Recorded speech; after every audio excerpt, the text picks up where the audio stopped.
Sebetulnya di Undang-Undang Polri itu tidak mengatur pembatasan yang di luar kepolisian sepanjang itu berkaitan dengan penugasan yang ada kaitannya dengan Undang-Undang ASN ya. Artinya Undang-Undang Polri hanya membatasi sepanjang berkaitan dengan pasal 28 ayat 3 itu dalam ranah pengisian jabatan-jabatan di luar dari institusi Polri yang memang pengisiannya melalui proses politik ya, seperti misalnya anggota DPR mau mencalonkan sebagai anggota DPRD, kemudian kepala daerah, calon gubernur, bupati, wali kota, atau mungkin menjadi menteri ya, itu memang harus mengundurkan diri. Tapi di luar dari itu maka sepanjang dalam Undang-Undang ASN memang dibolehkan pengisian jabatan pimpinan tinggi ya, tentunya juga dengan penyetaraan melalui instansi terkait yang diberikan kewenangan dalam manajemen pegawai negeri sipil ya untuk melaksanakan Undang-Undang ASN, sehingga tidak ada masalah bila Polri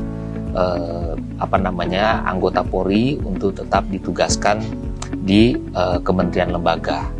Implikasinya kalau itu merupakan jabatan yang bersifat politik praktis ya, misalnya untuk duduki sebagai jabatan politis menteri, atau misalnya tadi anggota DPR, anggota DPRD, maupun juga kepala daerah, gubernur, bupati, wali kota, itu kan memang harus mengundurkan diri